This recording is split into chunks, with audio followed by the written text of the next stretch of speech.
Hi there guys, and welcome to another episode of the Cover Zero Show with me, your host, Simon Conboy.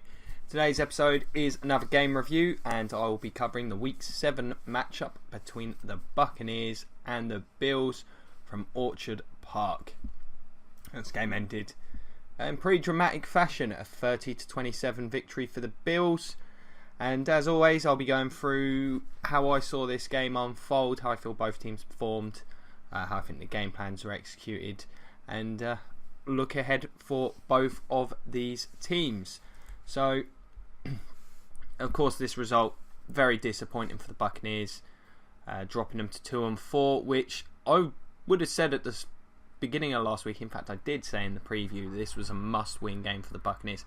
However, the NFC is very strange this year, where really not a whole amount of quality.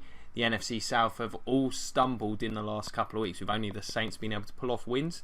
So, whilst this loss, dropping to 2-4, appears disastrous, I'm not entirely sure it is. It's obviously bad, and a win would have really helped this team in the long run. I've got no doubt about that. It could easily end up costing them, and frankly, they probably should have won this game. But yeah, shockingly, and this is more about the performances of the NFC South in the last few weeks, it is not the end of the world. As for the Bills, a big win for them. The Dolphins are somehow winning games, partly because of good defence. The Patriots are being the Patriots, even if they are slightly more underwhelming than normal. Probably the most Brady carried version of the Patriots that we've seen. And even the Jets, let's face it, the AFC East as a whole has been far better than anyone expected. In a season where few teams have really been able to show consistency, that's what kind of has separated the Bills. You kind of know what you're going to get from them at this season, which is good. It's good defence, and whilst the defence wasn't great in this game, they made enough big plays. The turnovers were the key, and the offense managed to capitalise on opportunities. Although as I'll make clearer later, I feel like the Buccaneers, the difference between these two teams, and it was the difference in this game, and I think it encapsulates both seasons, is the Bills are a very clean team this year. Tyrod Taylor, in his time in Buffalo, you can criticise him for a number of things, but he doesn't put this team in positions where they're going to lose the game because of his mistakes. Very, very few turnovers from this offense. Defensively, they've been good in the red zone. They've been great at forcing turnovers. Their turnover differential is fantastic on the season. And there's not a huge amount of penalties, not a lot of breakdowns or busts. So as a result, they're not the most explosive or dangerous looking team, but they're pretty hard to beat. The Bucs, on the other hand, are basically the opposite. The last couple of weeks, starting to look like they've figured out with all these guys on the offense of how to best utilise them. Of course, in this game, O.J. Howard finally became a large part of the offense, and the passing game looked fantastic. But the Buccaneers, on the other hand, unlike the Bills, find ways to keep points off the board. Whether it's the first half where they only put up 6 points with penalties and stalling in the red zone because of stuff like botched snaps and silly plays like that, or a silly turnover that could easily have been avoided that should have cost the team points on just a bad decision. Fumble at a key point in the game when you can go down and win the game. Giving up some of the third downs that the Bills converted in this game were just bad defence, frankly, and these are the things that are costing the Buccaneers games, even when they managed to put together a pretty reasonable performance, especially coming off that mess that was the Cardinals' performance. I mean, it was really well encapsulated throughout the game, but the first half, good example. The Bucs start with the ball looking quite sharp. Jameis Winston was able to move the ball pretty much throughout this game, pretty effectively through the air, spreading the ball around nicely. Buccaneers didn't have much success running the ball, but I thought they had a much better balance than they've generally had. and considering the lack of success they were having running and the success they were having passing, I feel like they probably got the balance just about right in this one. But this first drive, moving the ball nice and smoothly down the field, then get a couple of penalties and end up, I mean, they were at second and 30 at one point, I think, and they end up having to take a long field goal, having basically reached the edge of the red zone. That's a missed opportunity that's wasted. Then the Bills, they managed to have a shorter drive. Well, actually, it was a pretty long drive, but they don't really get too much other than a couple of big plays. Tyrod Taylor in this first half had 2 massive runs up the middle, and they were both huge reasons as to why the Bills scored on those drives. And one of them, I believe it was the first of the 2, is a third down, and the Buccaneers bring Quan Alexander, and he's in the hole. Tyrod Taylor's there to be tackled. He just misses the tackle, and I hinted at this in the Bucs talk. Quan Alexander came back this week, and he really did not have a good game tackling in this one. It's another one of the differences between these two teams. The Bills tackle really well. The Buccaneers in this game absolutely did not. And this is what I mean when I say that the Bucs defense is making fundamental errors. And he could have tackled him in the hole. That would have forced a punt. It ends up being a big gain, leads to points. Similar on the next drive, it's a 4-man rush. Tyrod Taylor's able to escape, and there's absolutely nobody in the middle of the field, and it's just an easy 20-yard play in a big situation. And these are mistakes that maybe you have that kind of bust once in a game, but multiple times this happened, and both of those first 2 Bills scoring drives were key factors. Similarly, if you look at LaShawn McCoy's game kind of as a whole, the Buccaneers defended pretty well for the most part in the run game, but again, big plays here and there that just kill them. So that's just really disappointing. But then you look at the following Bucs drive. At this point, 3 apiece. Bucs move the ball really well again, get into an and goal situation, and Jameis Winston fumbles a snap, manages to recover it, but that's just a lost down.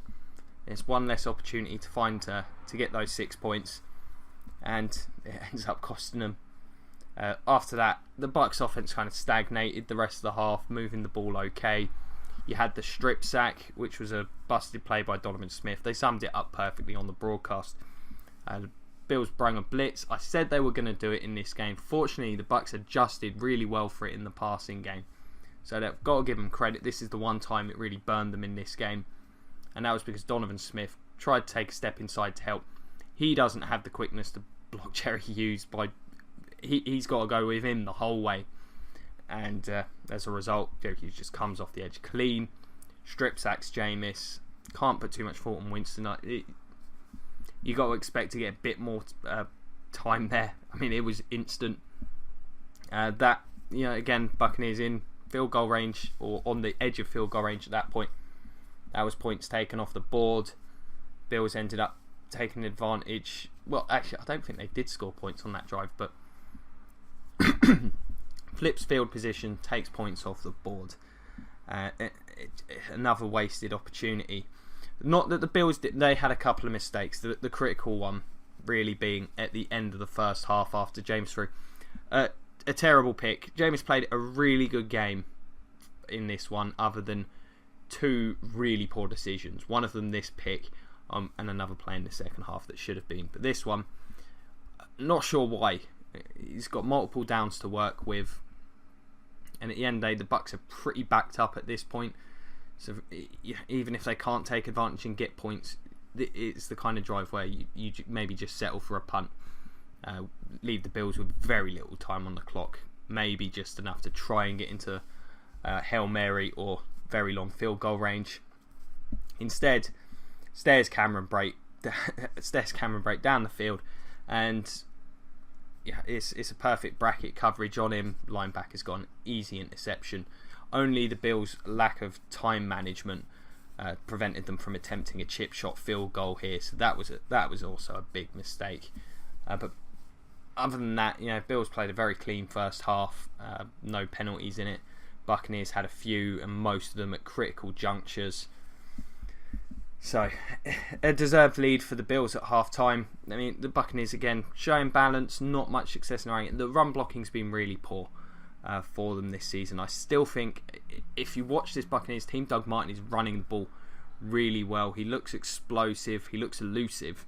And even came out, had a couple of nice catches because the Buccaneers actually included hot routes this week, which has been a rarity. But I think the big strength of what the Buccaneers did this week, and part of that was featuring OJ Howard as much as they did, was really mix it up. Now, Mike Evans was a feature in the passing game, as well he should be, particularly when the Bills don't really have anyone that you can think we're going to match up on Evans. He's had some tough matchups the last few weeks, Xavier Rhodes, Patrick Peterson. He's played some really, some real high-end corners. So I expected him to be more heavily featured this week, and he was. He had a really nice performance, touchdown, nearly 100 yards, I think about 8 or 9 catches. A good day for him, catching the ball. The intermediate ranges, being a chain mover. Anytime he was singled up, he pretty much had success in the course of this one. OJ Howard and Cameron Brate as a combination were both used well, both had a number of catches. You get to see the difference between the two. OJ Howard just looks so much more explosive and athlete after the catch. But Cameron Brate's a very reliable player. It's clear Jameis Winston trusts him a heck of a lot at this point. So having both of them contribute just makes them so difficult to defend. And I think I hinted at this last week. You look at the Bills coverage group. One, this is a team that likes to blitz. And two, these linebackers are not the most athletic guys in the world. The Bucs took advantage of that. Both of these guys were productive in this one. And Jameis found them in the right situations. What he did a good job of in this game was finding the one-on-one matchups and just letting his players be explosive and be dangerous. Whilst Deshaun Jackson didn't have a particularly big game, he played his role.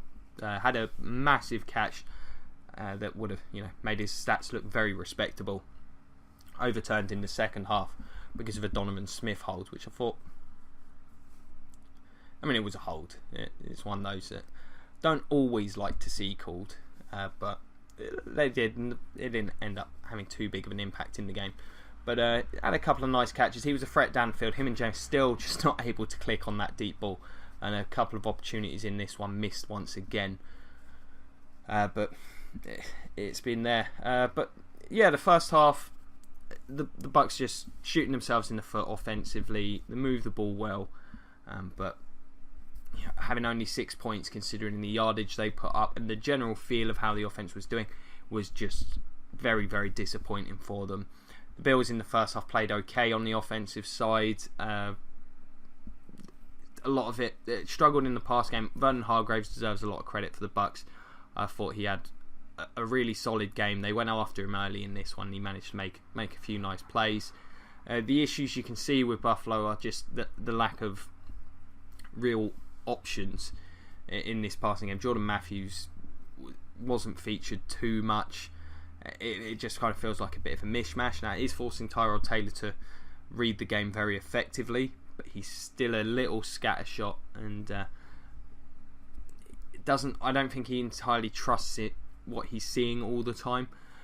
But he doesn't make the errors, and was able to extend plays. He was fantastic in the pocket in this one, and LaShawn McCoy kept drives going. He's having one of his most sort of non-LaShawn McCoy type scenes. He's been a lot more disciplined. Normally he's a player who's, and it was one particular instance of it in this game where he took a massive loss where he really didn't have to, but he's been a lot more disciplined, just taking those 3-4 yard runs when they're there, and it's helping this team massively. They're not particularly explosive, but they need someone. He is the threat on this team, and he's doing a really good job. Teams are obviously focusing on him. This was probably his best performance of the season in both the passing and the receiving game.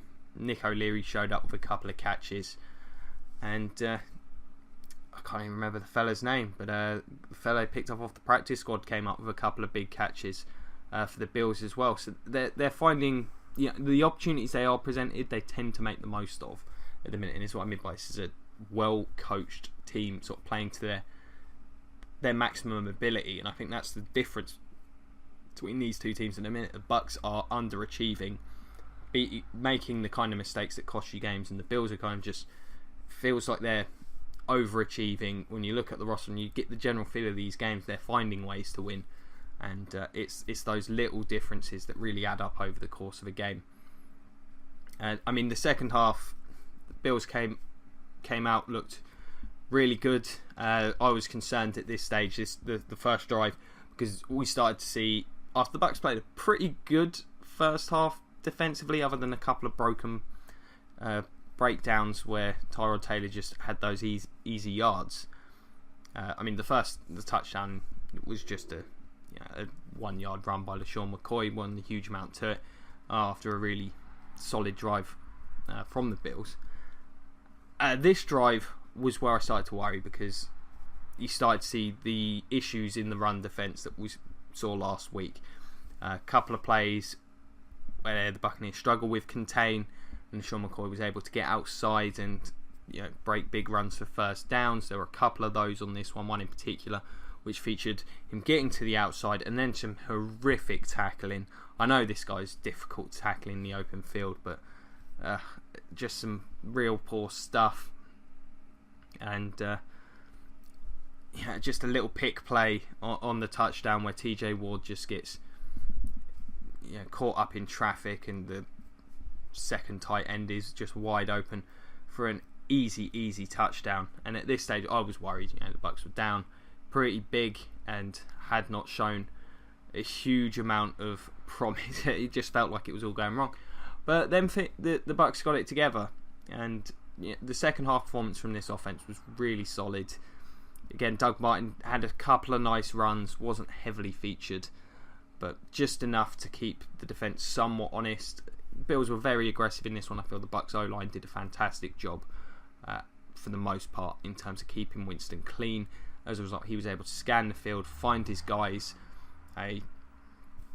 Marched down the field in this one, even with the penalty.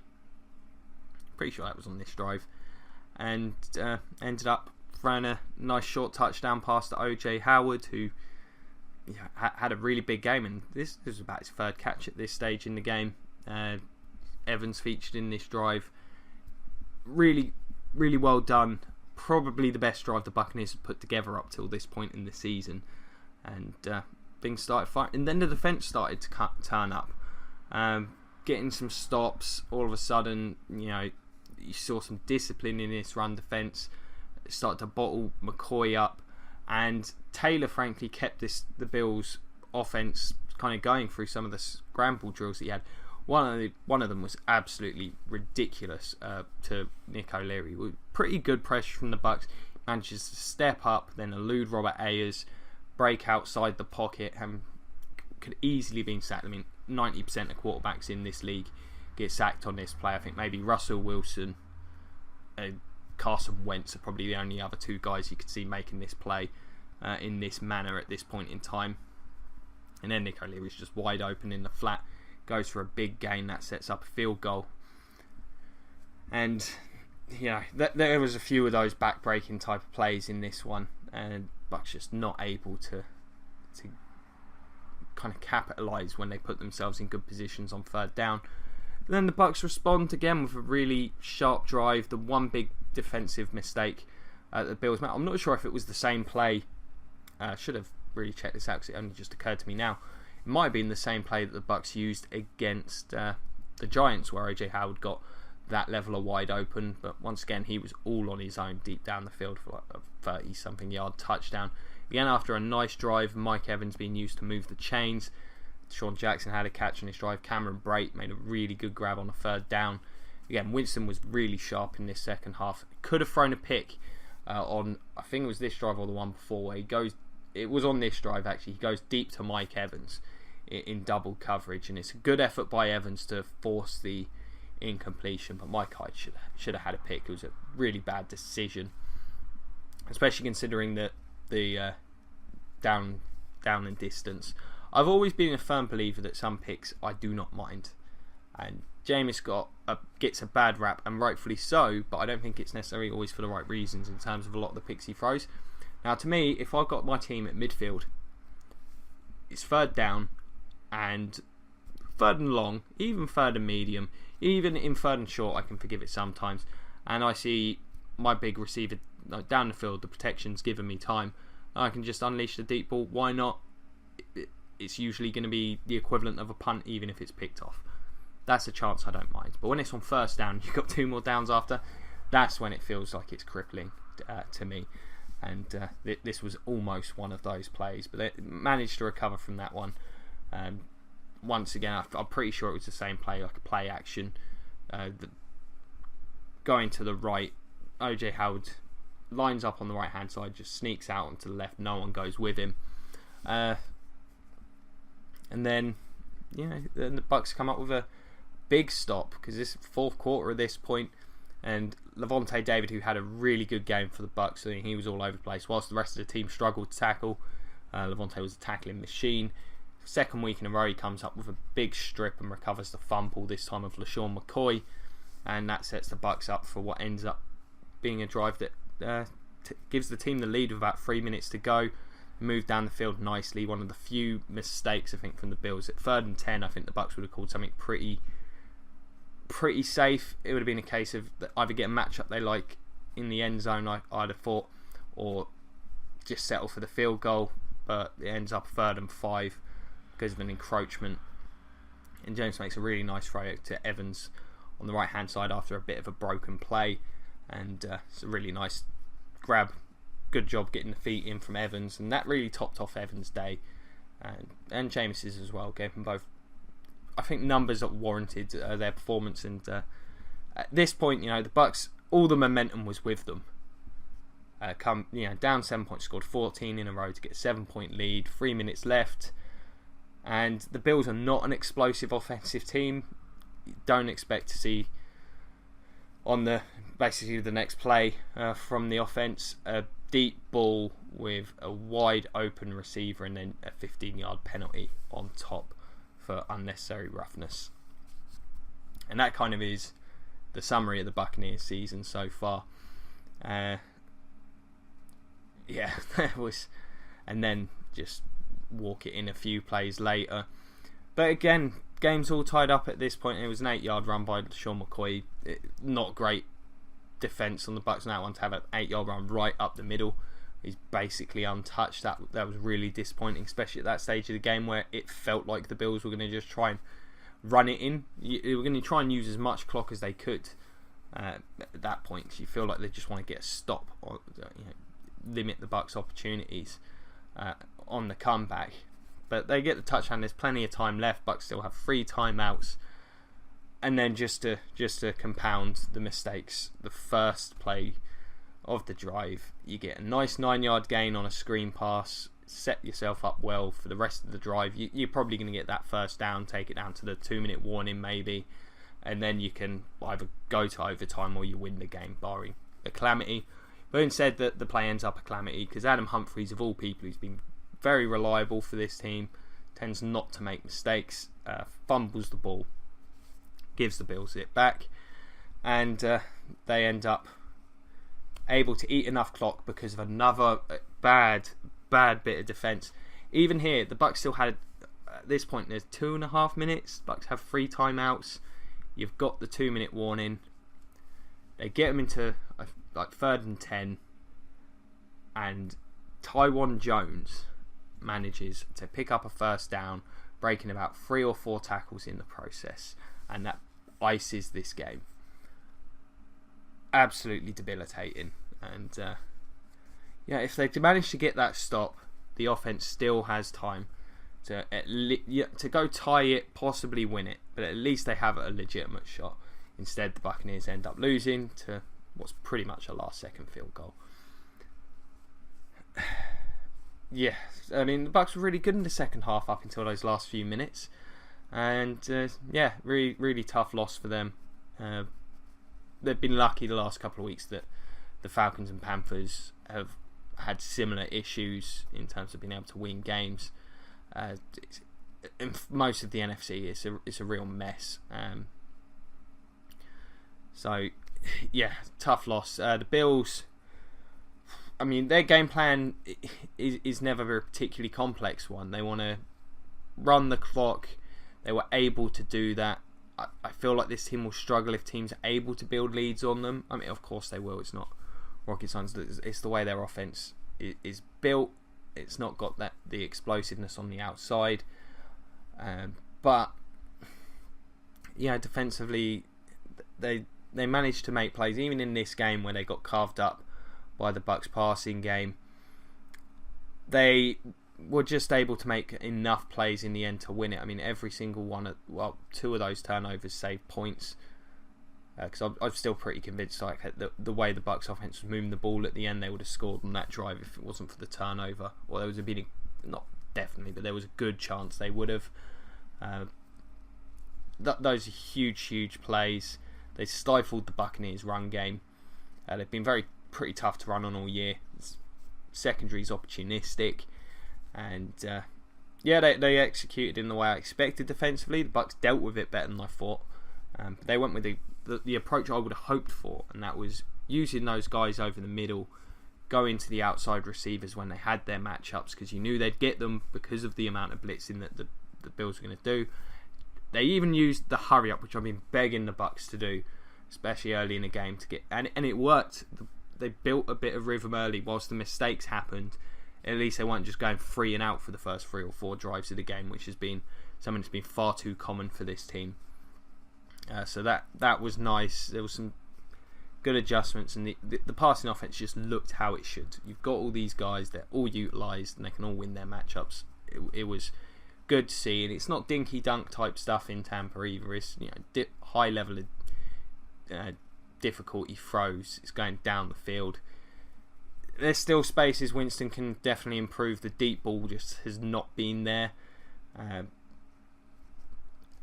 Ball security is still a concern. That the interception numbers are down this year, but he's been slightly safe. But he'll still give the other team opportunities. They use the run game enough, just enough. They need to find a way to get it going at this point. This team is going to be pretty one-dimensional until the run blocking can improve.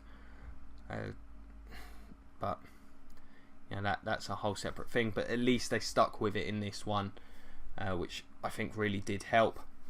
As for the Bills' offensive game plan, that it was as effective as it needed to be, and again the Buccaneers just kind of allowed it to be. Again, very conservative from the Bucs. I feel like they really could have done with bringing some more blitzes in this game. If you're not going to try and blitz the Bills, then if there's one team you can do it and feel somewhat safe against, and I was convinced they would this week, it's probably this team. Now, of course, you do take risks with LaShawn McCoy, but Taylor is really good in the pocket.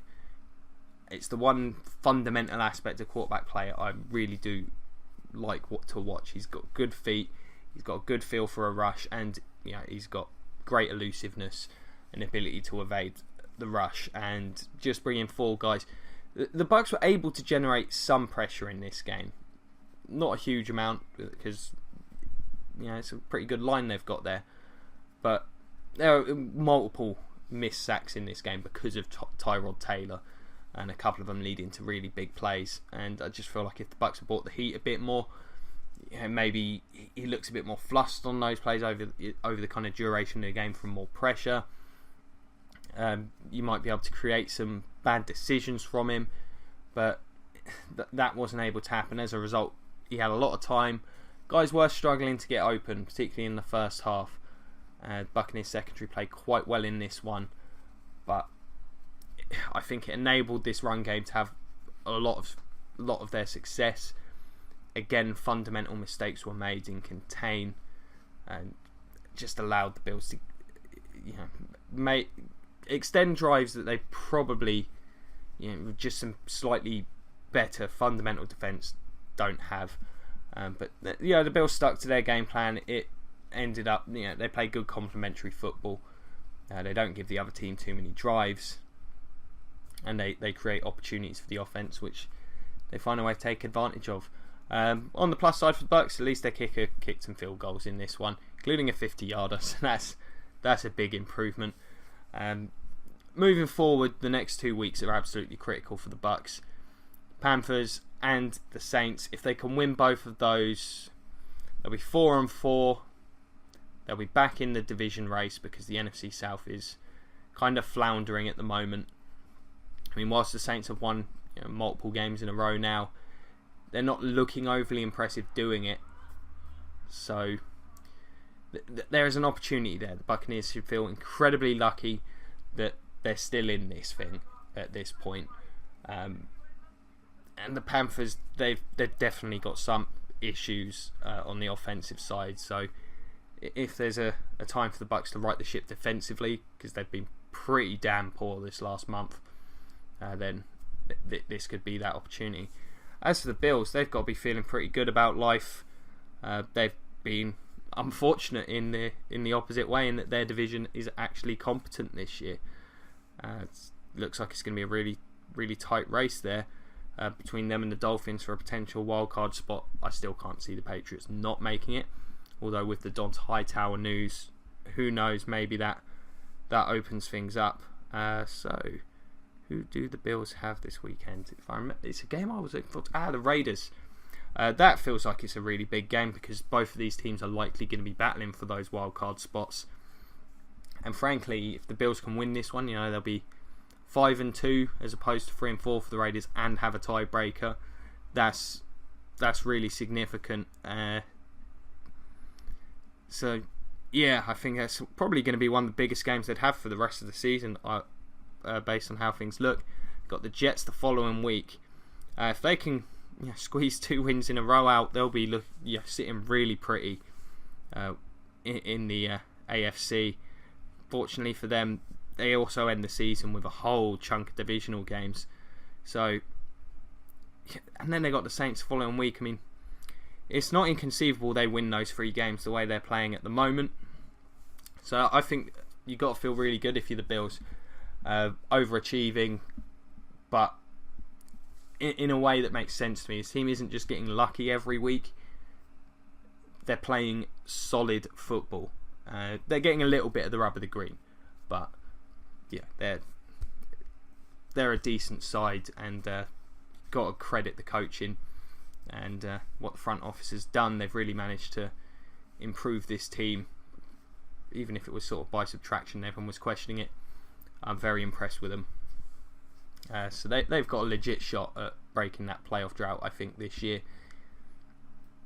Just need to find a way to get a few more explosive plays on offense. One of these receivers can step up and hold the fort down until Charles Clay going to come back this year? I don't know. But if someone can step up and become a real deep threat, that'd be huge. So there you have it. Those are my thoughts on this one. It was a really entertaining game in the second half especially. And it was a pretty bad week, a lot of the games. But this was one of the good ones. So definitely recommend checking it out. And as always, thank you so much for watching. I hope you enjoyed this episode. And if you have, check out some more. There's game reviews, previews going up all the time on the channel. I've got the round table going up each week. The Bucks Banter and Titan Talk. Me and Arnie talking about our own teams respectively. And there'll be plenty of stuff going up around mid-season, kind of positional analysis, general team analysis. I think that'll be a really good couple of weeks. If you're fairly new to the channel, definitely check some of that stuff out. I think you'll enjoy it. And if you can like, share, subscribe, check out the Patreon, all that good stuff, we'd greatly appreciate it. Thank you so much for watching, though. We really do appreciate it here at Cover Zero. It's been a pleasure as always. Have a great evening, and go Bucks.